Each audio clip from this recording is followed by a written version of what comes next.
वसीयत, भाग दो।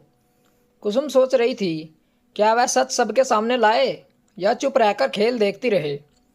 कुसुम ने डायरी का पन्ना फिर से पढ़ा।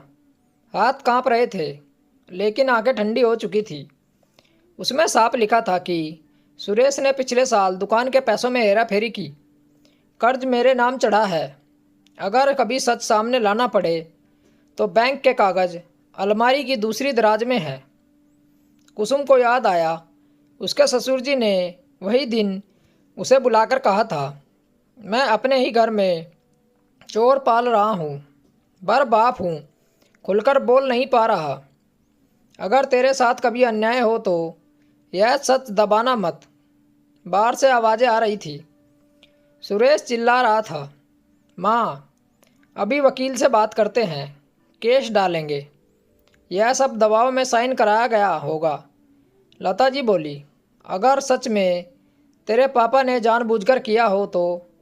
सुरेश चुप रह गया। कुसुम ने डायरी बंद की।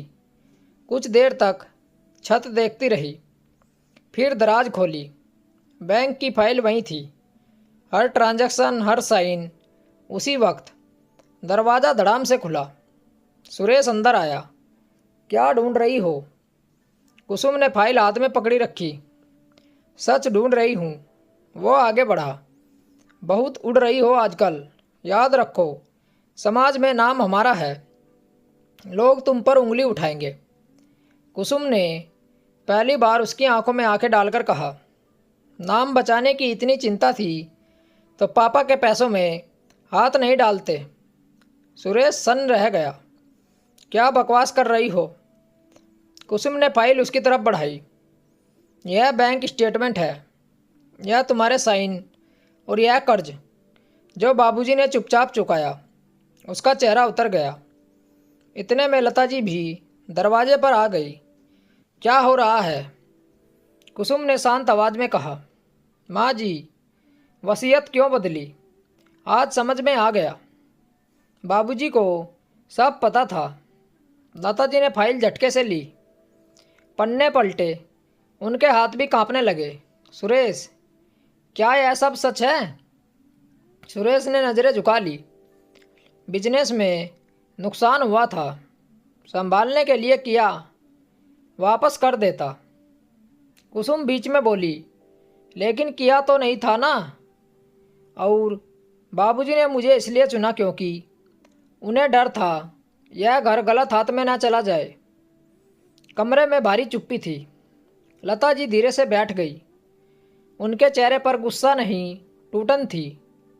कुसुम ने साफ शब्दों में कहा, मैं यह सच बाहर नहीं ले आऊँगी। पुलिस, कोर्ट, कुछ नहीं, लेकिन एक शर्त है। सुरेश ने घबराकर पूछा, क्या? आज के बाद मुझे इस घर में कामवाली समझकर कोई बात नहीं करेगा, और दुकान का हिसाब मैं खुद देखूंगी। एक एक रुपया साफ होगा। सुरेश को जैसे ज़मीन खिसकती महसूस हुई। लता जी ने पहली बार नरम आवाज़ में कहा, अगर तू सच में घर संभाल ले तो शायद तेरे ससुर गलत नहीं थे। कुसुम ने गहरी सांस ली। अब उसके हाथ में सिर्फ वसीयत नहीं थी, पूरे घर की कमान थी। लेकिन सवाल अभी बाकी था, क्या सुरेश चुपचाप यह सब मानेगा या फिर एक और चाल चलेगा? अगले दिन से घर का माहौल बदल गया वो था। कुसुम सुबह सबसे पहले दुकान पहुंची। मुनीम हैरान था। बहू जी, आप? कुसुम ने साफ कहा, आज से हिसाब में देखूंगी। जो कागज़ अधूरे हैं सब सामने रखिए। दोपहर तक उसे समझ में आ गया कि गड़बड़ी सिर्फ एक साल की नहीं थी, धीरे धीरे जमा हुई थी। शाम को जब वह घर लौटी तो सुरेश दरवाजे पर ही खड़ा था। चेहरा थका हुआ, गुस्सा कम, बेचैनी ज़्यादा। कितना पता चला? कुसुम ने सीधा जवाब दिया, इतना कि अगर मैं चाहूँ तो अभी केस कर सकती हूँ। लता जी अंदर से सुन रही थी। सुरेश ने पहली बार धीरे से कहा, गलती हुई मानता हूँ, लेकिन घर की इज्जत। कुसुम ने बीच में ही रोका, इज्जत तब नहीं सोची जब चोरी की। कुछ सेकंड चुप्पी रही, फिर उसने वही बात दोहराई, जो मन में तय कर चुकी थी। मैं यह घर तोड़ना नहीं चाहती, लेकिन अब यह घर मेरे नाम है और नियम भी मेरे होंगे।